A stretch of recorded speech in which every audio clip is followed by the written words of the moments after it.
Hi everyone, I'm Donna Louise and I'm here with my friend Wendy. Hi. And together we'll be doing these murder mystery jigsaw puzzles over the next 2 videos. So for the love of puzzles, let's get to solving.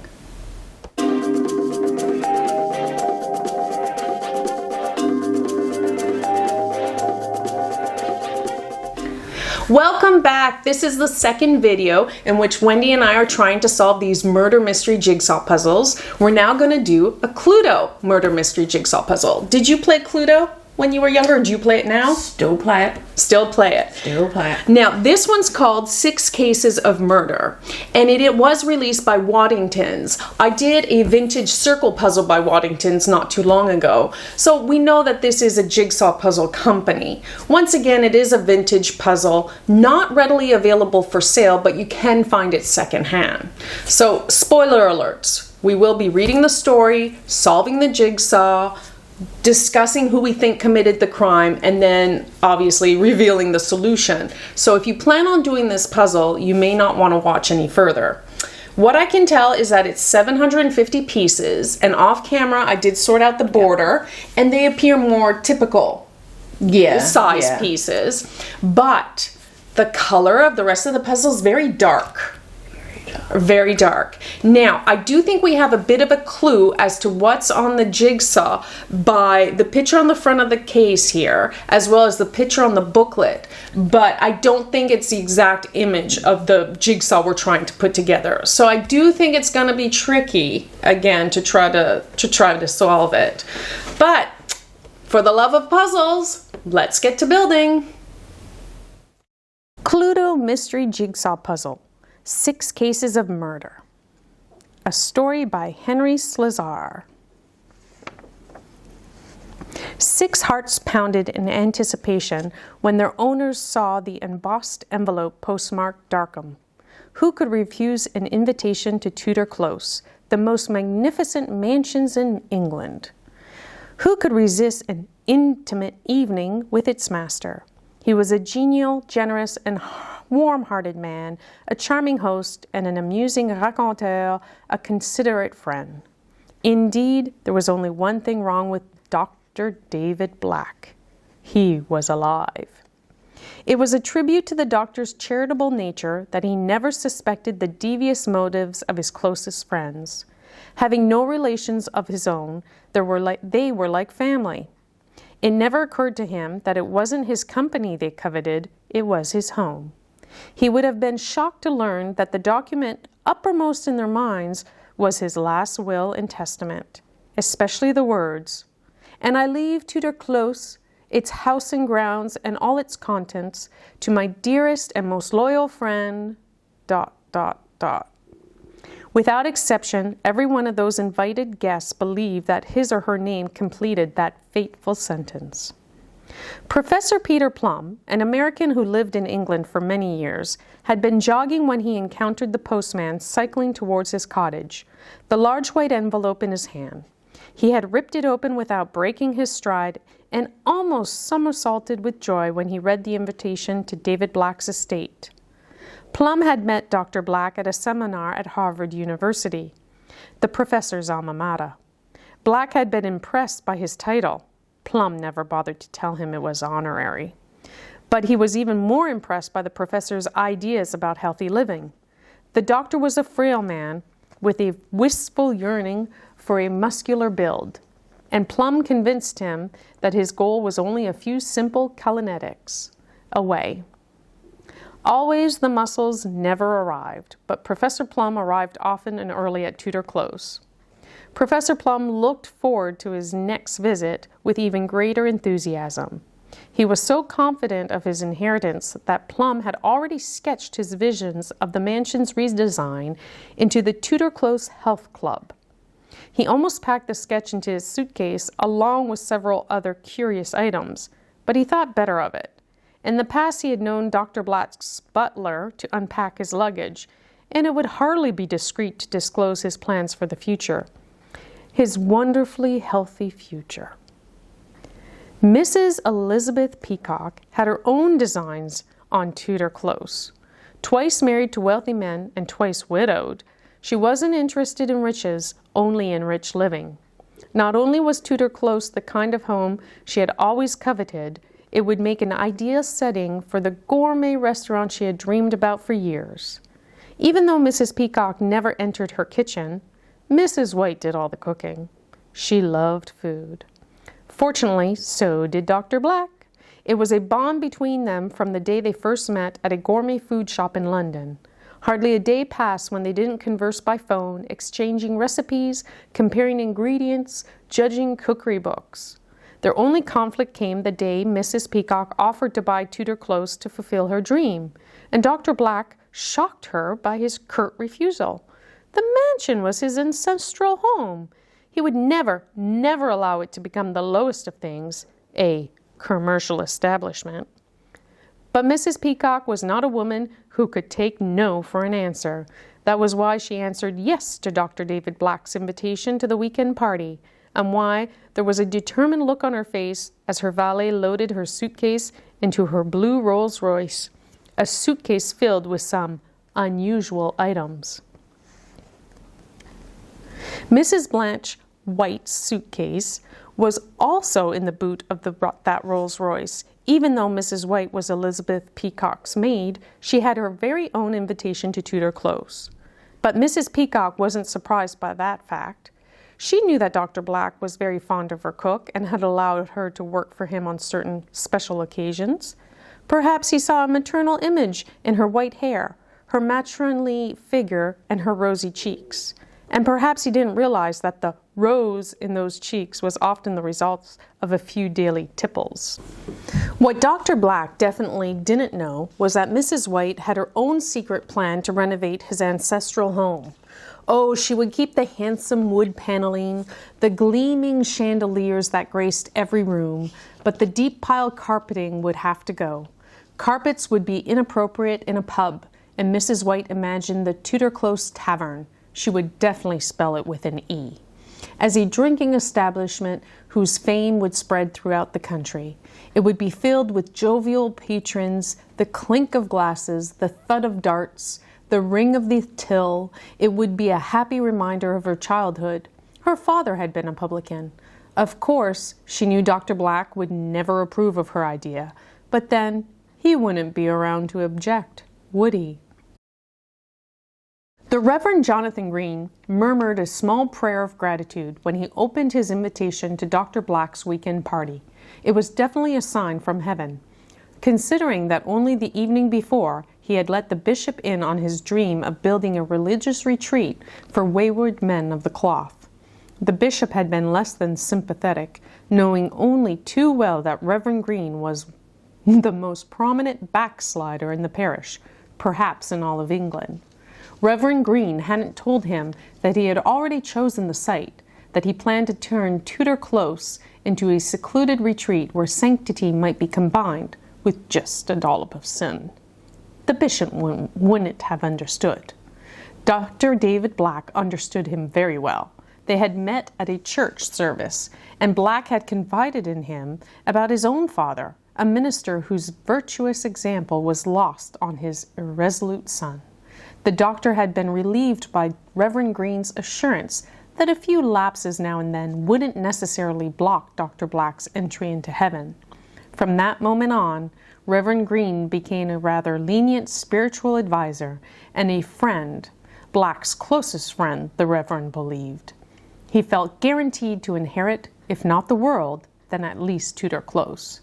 With a beatific smile on his face, Reverend Green packed his suitcase, making sure to include several meaningful items. Miss Vivian Scarlett had been in her customary place on the morning Dr. David Black's envelope arrived. She was in front of her vanity mirror, forcing a brush through the tangle of her brown hair and wondering when the phone would ring. Miss Scarlett expected at least one invitation from an admirer every day, but she was thrilled when she saw the one on her mat. She adored mansions, weekends, parties, and wealthy bachelors. Most of all, she adored men who were madly in love with her, and she was sure that this was the case with Dr. David Black. He was just too shy to say so. Miss Scarlett hadn't been shy about talking to David about her brilliant notion that Tudor Close would be an ideal location for a beauty spa, a place where the finest beauticians would keep her, and her paying customers, beautiful for the rest of their lives. She would manage it, of course. Her favorite picture, one she had taken 15 years ago, would grace every brochure and every advertisement. She would even appear in her own television commercials. Wasn't it a perfectly marvelous idea? She was dismayed when Dr. Black had laughed at the suggestion. But as she packed her bag for the weekend party, making sure to include some indispensable items, she didn't share his amusement. Vivian Scarlett was in the habit of getting what she wanted, and now she wanted Tudor Close. She was determined to be his heiress, if not his bride, just as soon as Dr. Black had the courtesy to die. Colonel Mike Mustard's stony face expressed no elation at the invitation from Darkham, since he knew it was coming. Only the week before, Dr. Black had called upon his services to repair a bathroom leak that was threatening to inundate the dining room, and the grateful doctor had told him about the intimate weekend he planned.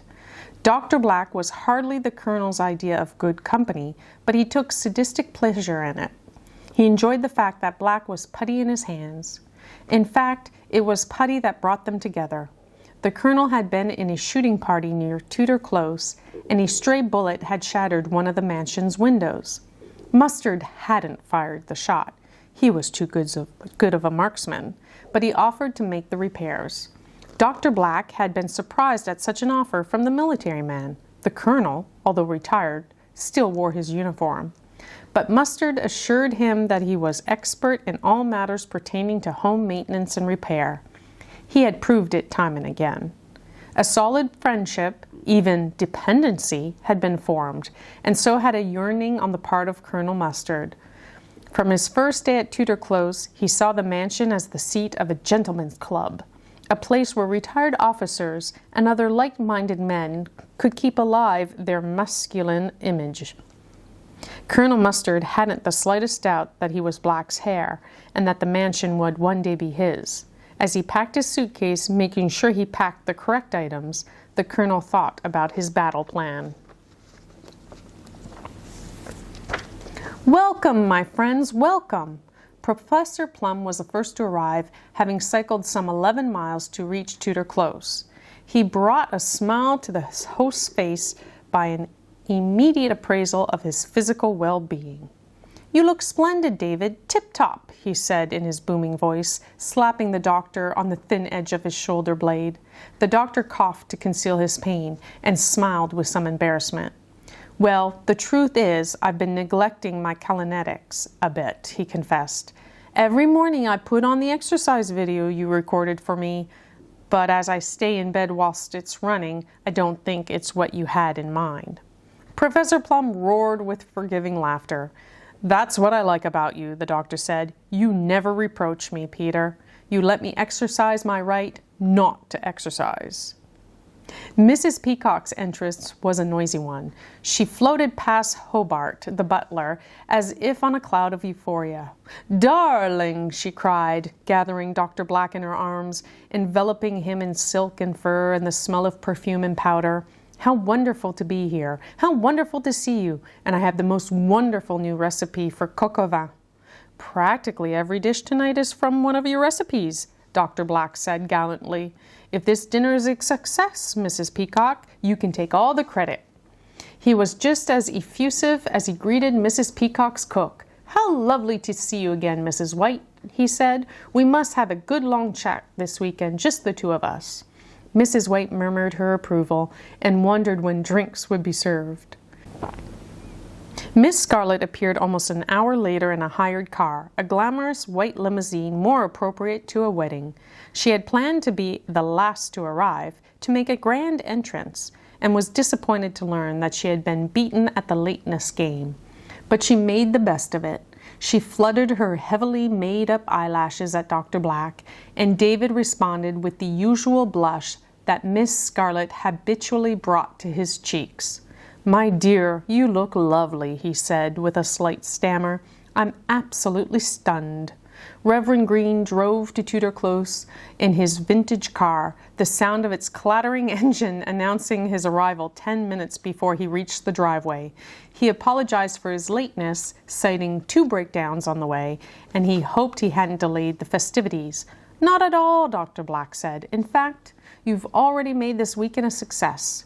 He looked at the others and explained with a smile, "I asked the Reverend to pray for good weather. I've just heard the forecast and it's spot on sunny, warm and fine. It certainly pays to know someone with influence." They all joined in the laughter that followed, but a vigorous knock on the front door soon cut it short.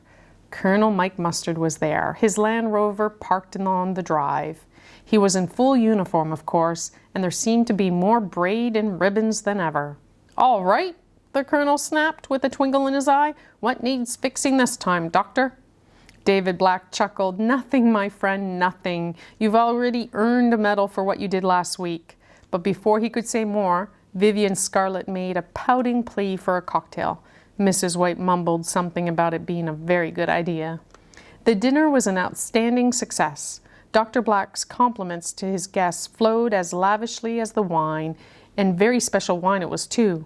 "A gift from Mrs. Peacock," Dr. Black announced. 5 different wines, 1 for each course of the meal. "Elizabeth, your good taste has made my life so much more pleasurable." He raised his glass to Mrs. Peacock, who managed to blush becomingly. In the seat beside him, Vivian Scarlett shifted about in a body language that spoke of annoyance. Aware of it, the doctor's arm moved to encircle her slim waist. Apparently, his 4th glass of wine had emboldened the shy Dr. Black. "And only a blind man could miss the happiness Miss Scarlett has brought into my world," he said. "My dear, you are the most beautiful woman I've ever known, and if only I had the courage." Now it was Vivian's turn to blush. And speaking of courage, all one has to do is look at Colonel Mustard and his splendid medals, and we see courage personified. The colonel modestly bowed his head. "But not all courage has to do with war," the doctor said, beaming. He gave them an account of the colonel's heroic repairs to the upstairs leak, the way he maneuvered through the narrow spaces between ceiling and bath, as if he had been on a combat mission. "And there is yet another kind of courage," the doctor said, looking at Reverend Green. "Moral courage. And who better exemplifies it than my dear friend, the Reverend? If you knew how many times I need his counsel, how often his wise words brought me peace."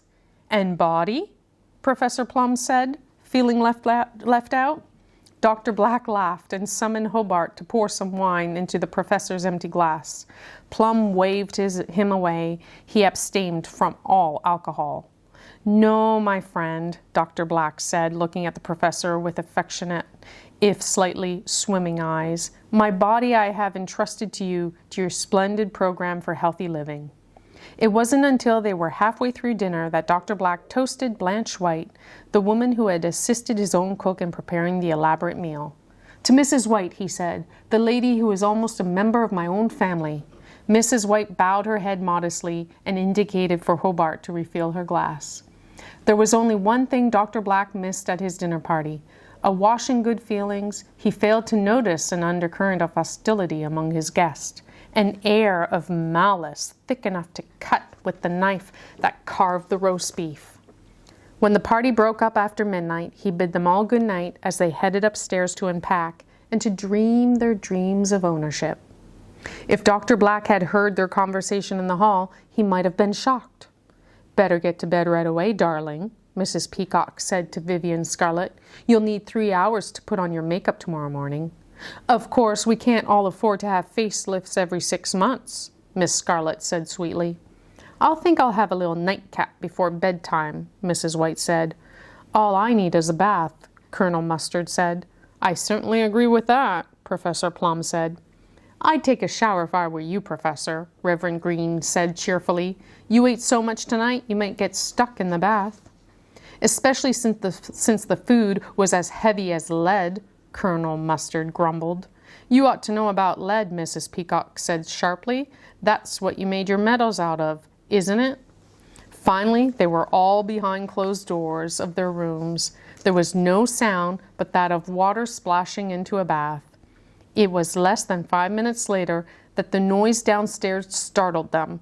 It was a sound that none of them could fully describe. A sound like thump, one said. A sound like bump, another said. A sound like whomp, another said. But only the below-stairs servants, all of whom had retired for the night, heard the second sound that followed it. The sound of a tumbling body. One by one, the doors of the upstairs bedrooms opened, and curious faces peered out. One by one, the 6 guests at Tudor Close made their way down the carpeted staircase to join the curious, frightened Hobart and the 2 maids, commonly known as Dilly and Dally. The servants were in nightdresses, but the guests were partly dressed in the clothes they had worn at dinner, having had little time to unpack. Dr. David Black, however, was still in his full dinner dress, and still was the operative word. He was laying face down on the dining room floor, and there was a spreading red stain on the carpet beneath his head. On the dining table, a breakfast service had been laid out for a morning that Dr. Black would never see. And lined up in a neat row on the sideboard were 6 small packages, special gifts that Dr. Black had planned to present to his 6 most beloved, most faithful friends, one of whom, it appeared, had just bludgeoned him to death. After the initial shock, the denials and the accusations began. "This is horrible," Mrs. Peacock said. "Who could have done such a terrible thing?" She looked at Vivian Scarlett, who reacted angrily. "Don't look at me, madame," she said. "I was getting ready for bed when this happened." "I was reading," Reverend Green said, "the book of Matthew." "And I'll bet you'll swear that on the Bible," Professor Plum grumbled. Colonel Mustard said, "And what about you, Professor? Were you doing your evening exercises?" "Please," Mrs. White said in a quavering voice, "we have to do something. A man has been murdered." "How do you know that?" Professor Plum said. "He might have had some kind of freak accident." "And crushed his head like a melon?" Mrs. White said in a voice that threatened hysteria. "Oh, sorry, that wasn't hysterical enough." "And crushed his head like a melon?" Mrs. White said in a voice that threatened hysteria. He was... sorry. He was obviously struck with something terribly heavy. "One of your biscuits, perhaps?" Colonel Mustard said. "And where were you when it happened?" Mrs. Peacock said. "The brave military hero with all those medals."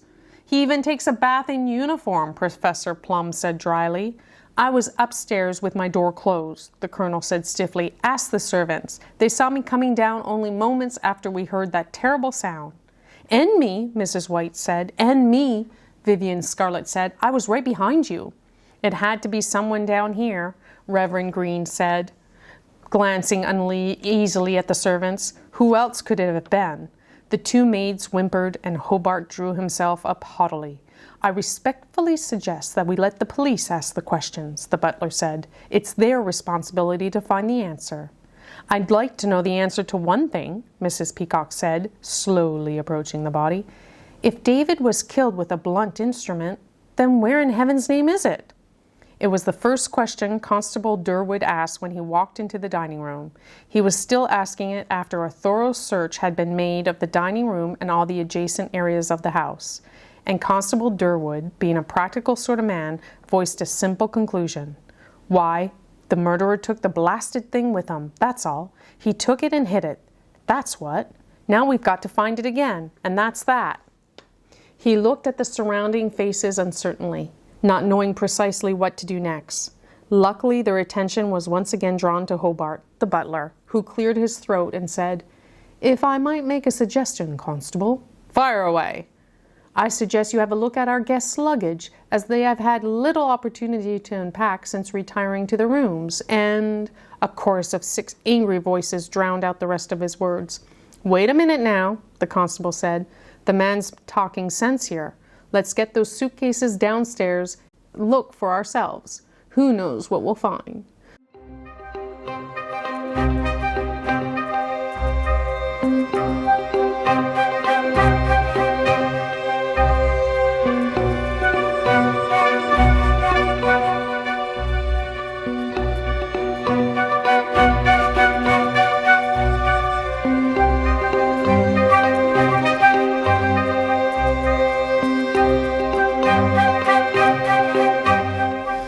So this is the completed puzzle. Wendy, what did you think? Did you enjoy it? I enjoyed it, but it was hard. It was hard. Yeah. We had trouble with the border, with pieces fitting in multiple places. It's very dark, so dark. It's even now looking at it, it's hard. I can't make out what some of these things are. It's very dark because it is an older vintage puzzle, not the quality we recognize today, but let's talk about obvious murder weapons. They said he was hit with a blunt object. So Yes. what are some obvious murder weapons? You've got the croquet mallet, The frying pan, the cast iron Yeah. frying pan. walking stick. Would that kill someone to whack someone with a walking I stick? think if you whack someone hard enough. I guess. Like the knife, that's not a blunt object. That's no, for stabbing. that's a stabby Yeah. object. But like rope, chain, those aren't blunt objects. Oh, chain, if you swung it, would be classed as blunt. Maybe, yeah. The is this? I can't even make out what this is. Is that a drill? I think it's a drill. It looks kind of like a Yeah. drill. So it's kind of difficult. So we read the story. Do you feel that anything in the puzzle actually helped you? No. No, I don't Not think at so all. either. So we talked beforehand and we both believe that we agree Yeah. of who killed. So who do we think killed Dr. Black? Colonel Mustard. So we both believe Colonel Mustard killed Dr. Black. Now, through deduction of the story, this is Colonel Mustard's suitcase right here. So he does have the walking stick, the drill, the chain. Oh, the wrench. The wrench is yeah, a the blunt wrench. force. I can't even see that Yeah, from it's over here, so so yeah. hard if you turn it on its side. So those are his items. Now, Wendy, how do you think he killed the doctor if it is in fact him?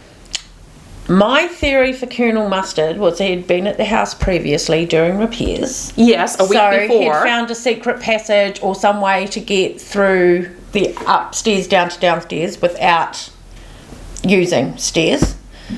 Killed him, got back, and that's how we managed to do it without being seen. Yeah, because the week before, they talk about how he was Yeah. between the bathtub and the ceiling and fixed the leak that was over the dining room and talked about how he knew also about the party. Yes. He wasn't surprised, so he had time to plan.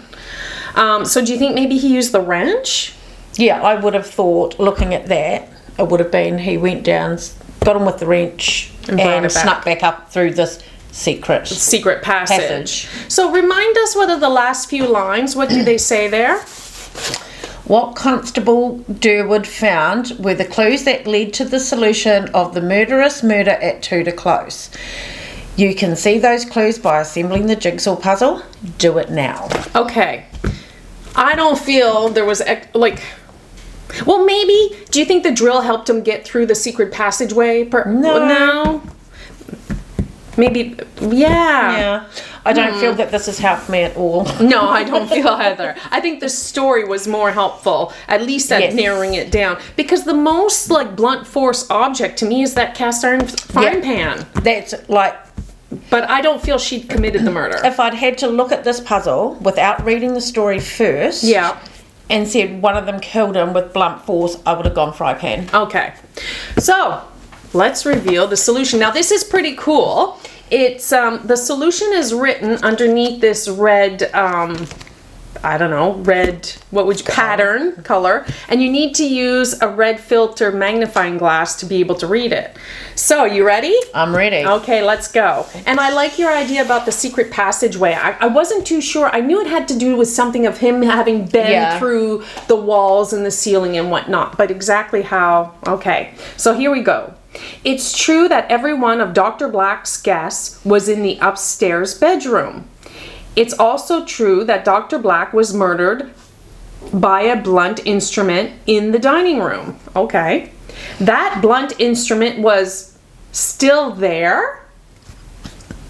So it's none of these Doesn't objects. it say in that story that it's not there anymore? Well, yes, it the does. constable thought in the story that they killed them and taken the Yes. item away, but that was a red herring. That wasn't the case. I guess the blunt instrument. So what would be in the dining room? Oh, there's something you always mention.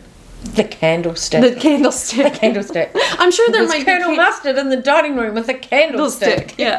Well, now it's saying, so it threw us off the scent by saying that the murder weapon wasn't there. Yeah. But now they're saying that the murder weapon was actually still there. So, okay. Thanks for trying to trick us. When Colonel Mustard repaired the bathroom leak above the dining room, he also rigged up the chandelier below by drilling a hole in the ceiling. Is that helping him get to a secret passageway? When he went to take the bath, he had pulled up the chain of the chandelier and by adding to its length, dropped the heavy weight on the head of Dr. Black in the dining room below.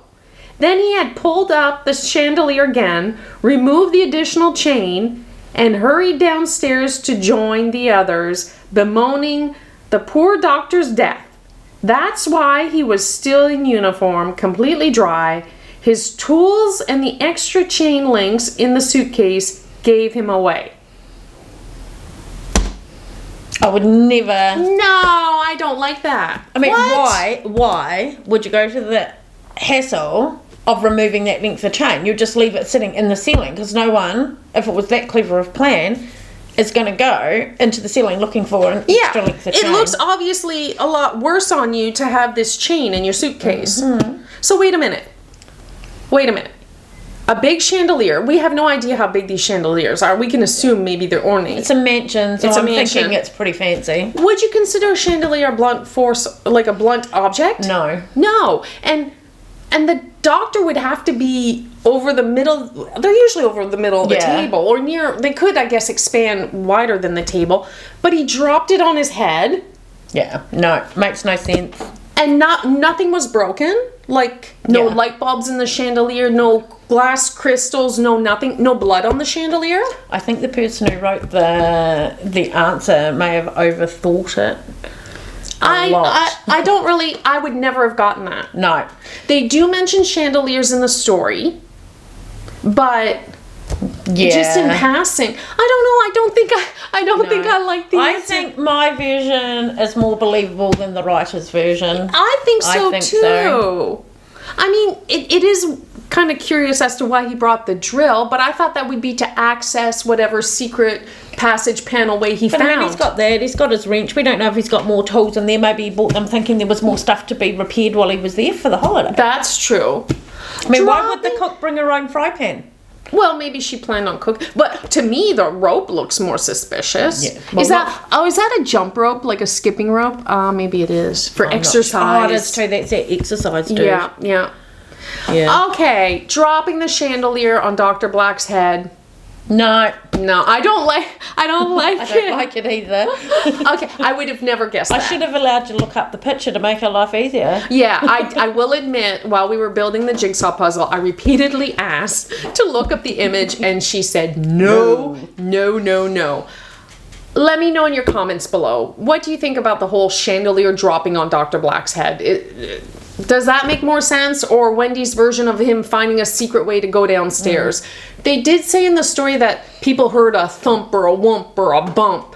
And that could just be him dropping from the ceiling down to the floor or something, or closing off the secret passageway. Could have even been as simple as Dr. Black falling on the floor that they heard the thump. Yeah. You know, But the thing is, like, a chandelier is noisy and crystally and glassy, and Yeah. you would hear that noise. And wouldn't it still be kind of swaying when they came? I don't like it. don't like it at all. No.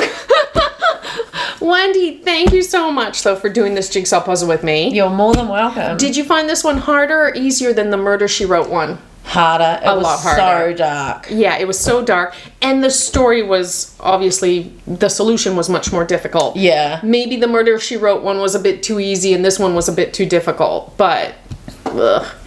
So, I'd be curious to know if there's any modern day murder mystery jigsaw puzzles available out there. I'd be in. Yeah, I definitely want to do more.